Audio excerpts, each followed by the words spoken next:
E aí, pessoal, vamos agora dar continuidade, tá? A gente tá ainda no capítulo 1, né? Essa aqui é a nossa segunda aula, então a gente tem um tempinho ainda para ficar dentro desse primeiro capítulo, tá? O que a gente vai fazer na aula de hoje? Aula passada, a gente pegou bem a introdução aí de aspectos macroscópicos, que é a parte da química, onde a gente estuda aquilo que a gente consegue enxergar. E agora, o que eu vou fazer com vocês? Na primeira parte da aula, a gente vai ver alguns exercícios de exemplo para a gente fixar bastante essa parte da matéria e depois a gente entra numa parte nova, faz um pouquinho de exercício e aí a gente encerra. Pode ser? Então vamos lá, ó. Para começar, para relembrar, na verdade, a gente tinha lá dentro das classificações da matéria a classificação em substância pura e mistura. Lembrando que a substância pura ela tinha uma subdivisão que era de substância pura do tipo simples e composta. E a mistura tinha lá a sua subdivisão entre homogênea e heterogênea. Lembrou? E aí é importantíssimo que você saiba que toda substância pura do tipo simples, ela é aquela que contém apenas um elemento químico. E como é que eu identifico o elemento químico? É sempre aquele símbolo, lembrando que os elementos, aula passada também, eles são representados por símbolos. Então, quando eu falo oxigênio, o símbolo dele é O. Quando eu falo ferro, o símbolo dele é Fe e por aí vai. E aí tem que se ligar, porque cada letra maiúscula, ela representa um elemento químico. Então, por exemplo, no caso dessa nossa substância simples aqui, o gás, o oxigênio, a gente tem aí só o oxigênio. Por isso é puro, porque só tem o oxigênio, e por isso é simples, porque só tem o símbolo do O.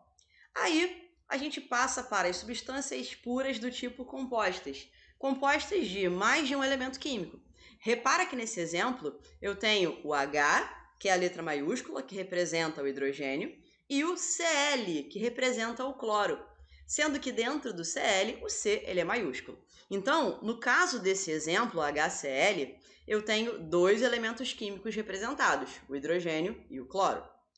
Bom, em termos de mistura, a gente tem aí a mistura homogênea, né?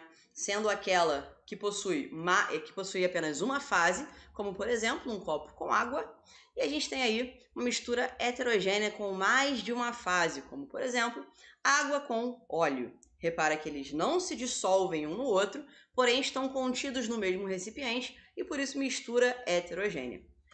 Diante disso, dito isso, vamos agora fazer alguns exercícios que já caíram em provas de vestibular, tá? Essa questão aí, 34, ela é uma questão da prova da SpaceX de 2019, se eu não me engano. E ela diz o seguinte pra gente, ó. O critério utilizado pelos químicos para classificar as substâncias é baseado no tipo de átomos que as constitui. A gente acabou de ver isso. Assim, uma substância formada por um único tipo de átomo é dita simples e por mais de um tipo de átomo é dita composta. Baseado nesse critério, a alternativa que contém apenas representações de substâncias simples é... Galera, o que ele está pedindo para você? Ache a alternativa que só tem simples. Pô, vamos lá. Então ele quer aquela que tem apenas um elemento químico representado. Letra A, eu tenho HCl. Pô, foi o nosso exemplo de composto. Não pode ser. Letra B, eu tenho Cl2, que é simples, legal, mas eu tenho já o CO2, que eu tenho dois elementos, então é composto, e eu tenho o O3, que é simples, mas ele quer todo mundo simples. Letra C, O2, simples, só tem o oxigênio. H2, simples, só tem o hidrogênio. E I2, simples, só tem o iodo. Se essa opção é aquela que só tem substância simples, ela é o nosso gabarito, letra C. Tranquilo? Isso também caiu na UERJ. Se eu não me engano também, eu tinha que ter botado... Eu esqueci de botar o ano, mas essa é muito recente. Se não é 2020, ela é 2019, tá?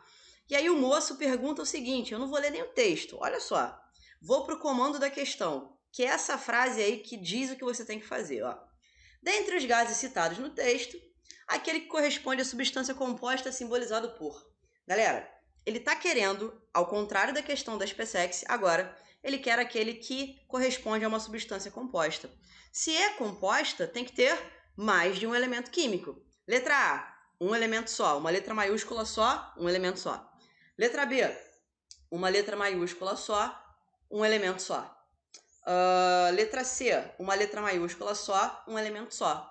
Então, as letras A, B e C, elas representam para você só substâncias simples.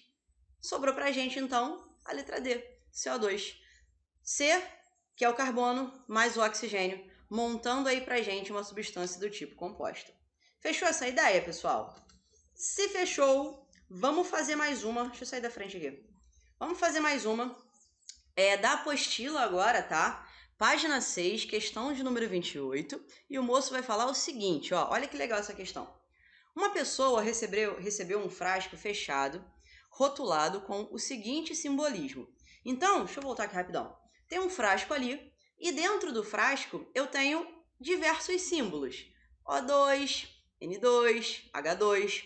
E repara que além de eu ter substâncias simples e compostas, eu tenho algumas que se repetem. Então a água está aparecendo aqui 2 vezes, oxigênio 2 vezes, CO2 2 vezes e por aí vai.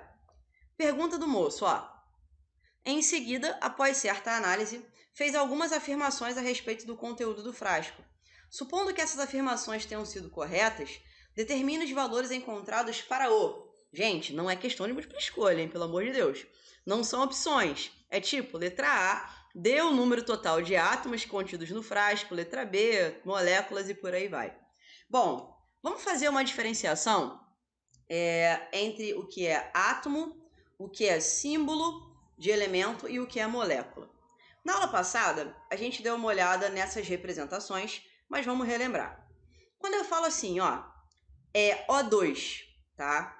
Eu estou falando para você da molécula de O2. Repara que o O2 ele vai como um grupo, tá? Então, sempre que eu considero a coisa como um troço só, isso é uma molécula. Então, ó, molécula de O2, molécula de água, molécula de gás carbônico, molécula de ozônio, tá? Agora, quando eu tenho aí o composto sozinho, composto não, o elemento sozinho, então a gente tem o átomo. Então, ó, vamos pegar o mesmo, não, vamos pegar outro exemplo aqui, H2O. A molécula de H2O, ela é composta por 2 átomos de hidrogênio e um átomo de oxigênio. Percebe? A molécula de hélio é composta por um átomo de hélio. A molécula de H2 é composta por 2 átomos de H2. Então, quando eu falo átomo, eu falo da quantidade de elementos individualmente, tá bom? Beleza. Agora, quando eu falo do elemento, eu falo do elemento sozinho, né? Então, assim, o que é diferente do átomo? Por exemplo, a molécula de gás oxigênio, uma molécula, ela tem 2 átomos do elemento químico oxigênio, percebeu? Então, essa coisa de considerar o númerozinho aqui de baixo só vale para átomo, tudo bem? E substância é o todo também. Então, aqui eu tenho uma substância, uma substância aparecendo 2 vezes, uma substância aparecendo 2 vezes e por aí vai. Então, vamos tentar, em cima disso, calcular primeiro o número de átomos. Quando eu falo número total de átomos, eu tenho que vir e contar todos eles. Então, olha só. Vou começar pelo oxigênio, ó. 1, 2, 3, 4, 5, 6, 7, 8, 9, 10, 11, 12, 13, 14, 15, 16, 17, 18, 19, 20, 21, 22, 23, 24, 25, 26, 27, 28, 29.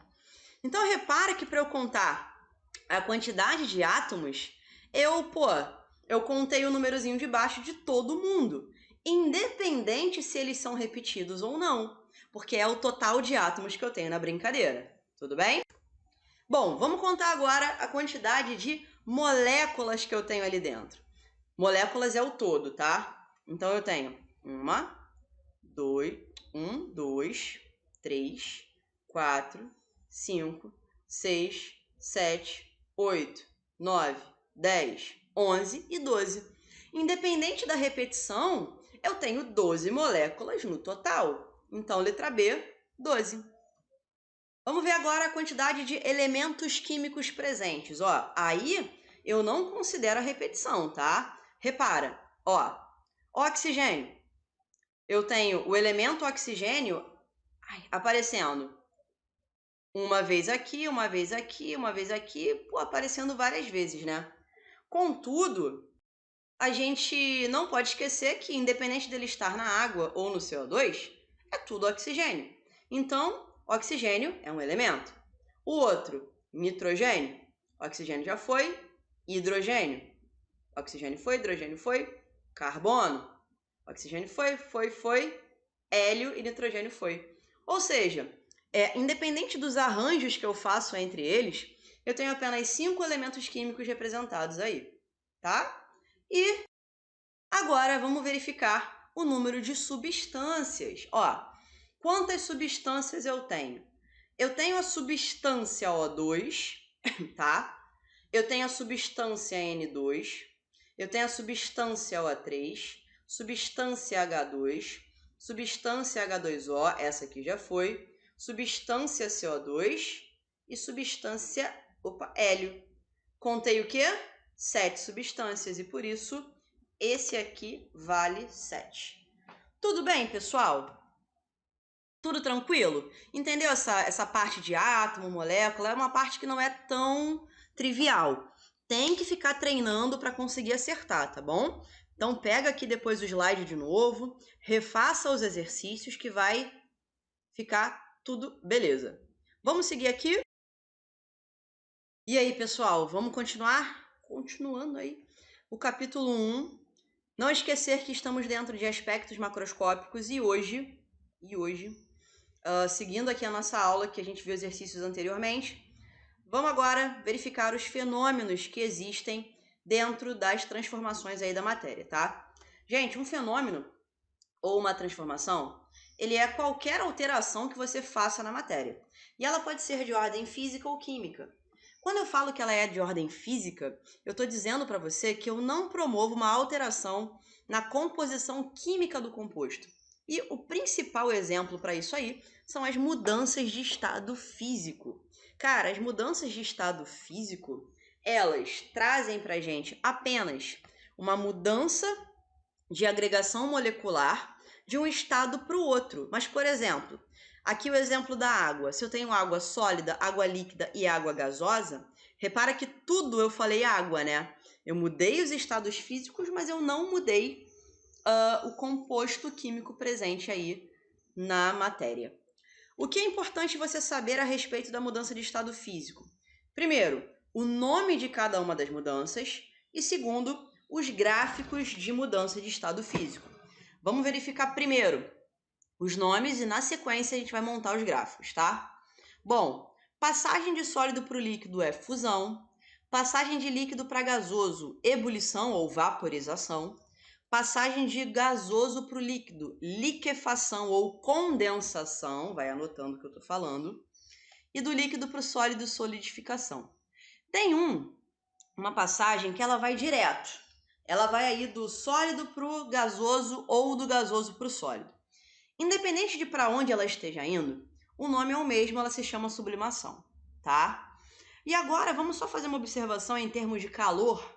Quando eu dou calor para o sistema, forneço calor, aí a minha transformação ela é endotérmica. E quando eu retiro o calor do sistema, minha transformação é exotérmica, tá? Vamos fazer uma observação aí sobre as vaporizações que existem. Quando eu passo do líquido para o gasoso ou para o vapor, o nome que eu dou aí pode ser vaporização, mas também pode ser evaporação, ebulição ou calefação. O que diferencia um do outro, vou subir aqui. O que diferencia um do outro é apenas a forma como a passagem é feita. Por exemplo, a evaporação é um processo natural e lento. A ebulição é não natural, eu preciso colocar no fogo. E a calefação é instantâneo. Exemplos para ficar mais simples o seu entendimento. Ó. A evaporação pode ser o exemplo da roupa secando no varal, né? Você coloca a roupa molhada e magicamente ela seca, ou seja, evaporei. Ebulição, água esquentando no fogão. E a calefação, a gota de água na frigideira muito quente. É aquele tss que você vê quando cai uma gota de água na frigideira. Vamos fazer esse exercício aqui, que é um clássico, tá na apostila de vocês. aí na página 3, aonde o moço ele dá uma série de substâncias, ele fornece pra gente os pontos de fusão e de ebulição dessas substâncias, coloca uma temperatura igual para todas elas e quer saber qual é o estado físico de cada uma delas nessa temperatura. Ora, para que a gente consiga resolver essa questão, basta que a gente lembre do seguinte: antes da fusão, lembra? A gente tinha lá os cubinhos de gelo, então ele é sólido. Então, se o 50, por exemplo, estiver antes do ponto de fusão, o teu composto vai ser sólido.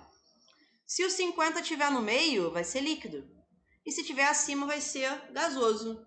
Mas quais são os pontos-chave aí? Os pontos de separação são exatamente o ponto de fusão e o ponto de ebulição. Então vamos lá identificar os 50.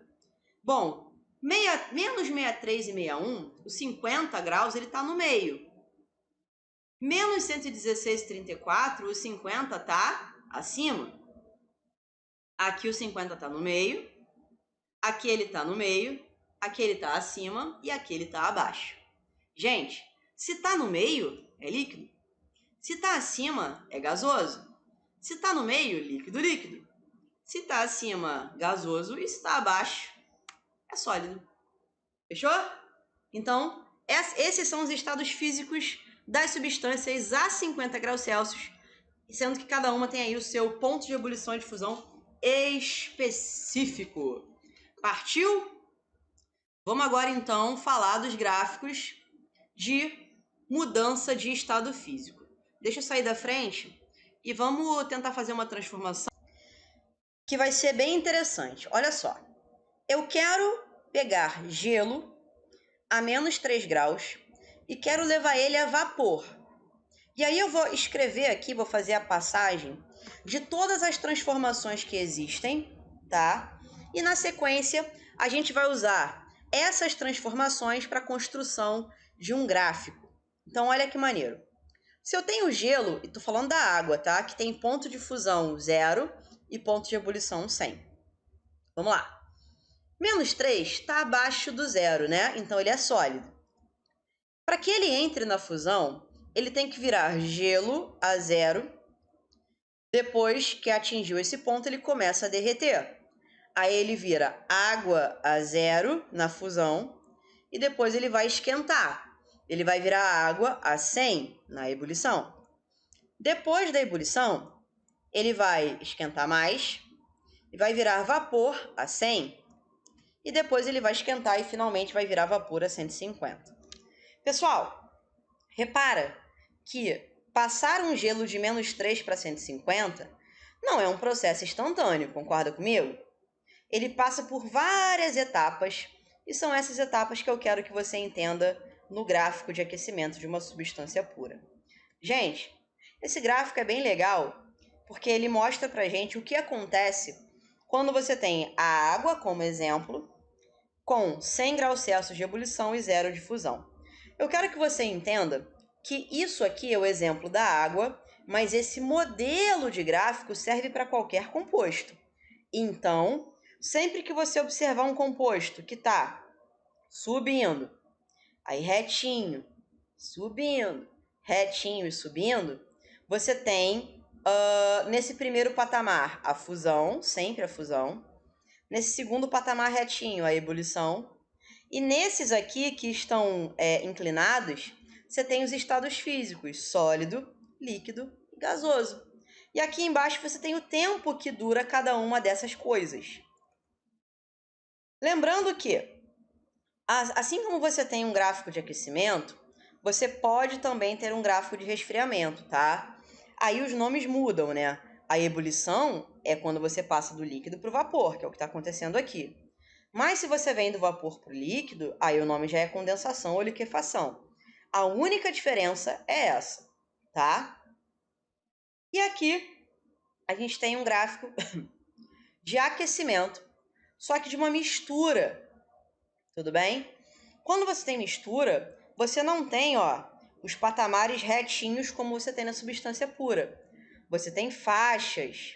Então, faixa de fusão e faixa de ebulição. Tá bom? Vamos fazer um exemplo para fechar. Exercício aí. o moço diz o seguinte.